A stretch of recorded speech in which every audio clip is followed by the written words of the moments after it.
सबसे पहले तो मैं ये कहूंगा कि जो आम आदमी पार्टी के ऊपर दाव लगा रहे हैं लोग, ये समझ रहे हैं कि वो कांग्रेस को और जो कांग्रेस की सीटें हैं उसको हस्तगत करके वो वहां पर कुछ अच्छा खेल कर सकती है।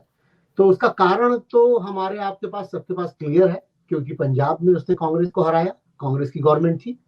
उसने दिल्ली में हराया क्योंकि यहाँ शीला दीक्षित हुआ करती थी। तो इस तरीके की संभावनाओं को दरकिनार नहीं कर सकते या उसको हटाया नहीं जा सकता। लेकिन स्टेट में चुनाव, जहां पंजाब में भाजपा का कोई स्तर नहीं था, दिल्ली में जहां पे भाजपा सांसदों के बल पे तो थी, लेकिन विधानसभा के तौर पे या विधायकों के तौर पे वो नहीं थी।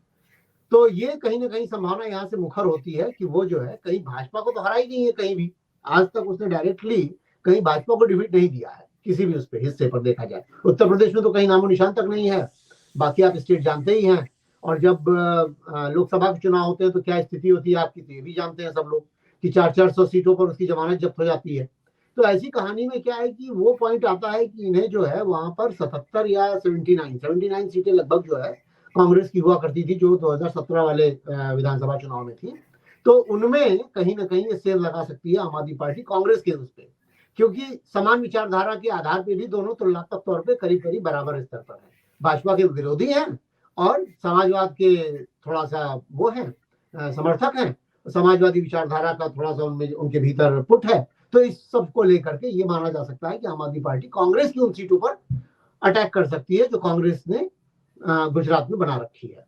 अब इम्पोर्टेंट ये है कि आम आदमी पार्टी को कैसे उम्मीद हो रही है और लोगों को कैसे उम्मीद हो रही है कि आम आदमी पार्टी ऐसा कर सकती है। उसका रीजन ये है कि 2012 के चुनाव से लेकर के अगर हम जोड़े इस चीज को, तो 2014 में थोड़ा आम आदमी पार्टी ने अपना दखल दिखाया था गुजरात में, लेकिन वो खासकर अहमदाबाद और अहमदाबाद के आसपास के जिलों में था, जिसमें महसाणा, साणंद ये सब आते हैं, जहां दूध के कोऑपरेटिव सिस्टम है, जहां पे महसाणा के मसाला बाजार है। इन सब जगहों पे थोड़ा आम आदमी पार्टी ने अपना एक मतलब महसूस कराया था अपना होना। और ठीक उसी तरह 2017 के चुनाव में भी आम आदमी पार्टी इसी तरह से कुछ कुछ दिखी थी। तो ऐसी परिस्थितियों में आम आदमी पार्टी से उम्मीद की जा रही है कि वो कांग्रेस की सीटों को जीत करके अपनी उपस्थिति दर्ज करा पाएगी। ये बहुत महत्वपूर्ण है। तो आम आदमी पार्टी के संदर्भ में जो आप बात कह रहे हैं वो इस तरीके से निकल कर आ रही है कि वो ऐसा ऐसा कर सकती है। लेकिन क्या वास्तव में आम आदमी पार्टी वहां कुछ कर सकती है, इसमें उम्मीद जग रही है। जो सबसे महत्वपूर्ण बात है, महत्वपूर्ण बात यह है कि महिलाओं को थोड़ी उम्मीदें हैं आम आदमी पार्टी की दिशा से। और किन महिलाओं को उम्मीदें हैं ये भी जानना जरूरी है। हम सब जानते हैं गुजरात में कई खेमा है, कई जातिगत गणित है जो दूर से नहीं दिखता है लेकिन धरातल पर है, जिसमें पटेल है, ठाकुर वर्ग है या जडेजा वर्ग है। इस तरह से पिछड़ा और अगड़ा और शेड्यूल कास्ट और इस तरह के जाति समीकरण वहां पर काम करते हैं। रबारी गुट है, या जैसे आपका कच्छ और भुज की तरफ चले जाइए तो उधर का हिस्सा है। सौराष्ट्र क्षेत्र है तो वहां पर क्षेत्र में चले जाइए तो वहां पर मिलेगा ये सब। कोऑपरेटिव सिस्टम में अलग तरीके की बातें हैं। खेतिहर किसानों की बात करें, चाहे वहां के बनियों की बात करें, या जो व्यापारी वर्ग है, तो व्यापारी वर्ग में भी केजरीवाल के लिए थोड़ा सा जगह बनती है। लेकिन सबसे बड़े नेता तो वहां नरेंद्र मोदी ही हैं। खुद नरेंद्र दामोदर दास मोदी जो है प्राइम मिनिस्टर होने के बाद भी चीफ मिनिस्टर पद वहां से नहीं छोड़ सके हैं, नहीं त्याग सके हैं। ये बहुत स्पष्ट है, क्योंकि जितना हम राजस्थान को मान के चल रहे हैं कि राजस्थान में गहलोत जी चीफ मिनिस्टर पद नहीं छोड़ना चाहते हैं, इसीलिए उन्होंने कांग्रेस के राष्ट्रीय अध्यक्ष का पद त्याग दिया। ठीक वही हाल नरेंद्र मोदी जी का भी है। वो प्रधानमंत्री होते हुए भी गुजरात के चीफ मिनिस्टर जैसे एक्ट करते हैं। ये बहुत महत्वपूर्ण है। और नरेंद्र मोदी का एक कद्दावर वहां पर जो कद है वो आप नकार नहीं सकते, वो बहुत बड़ा कद है। और हरिकेश जी, मैं बीच में रोक रहा हूँ। आप ही की बात से प्रश्न ले रहा हूँ।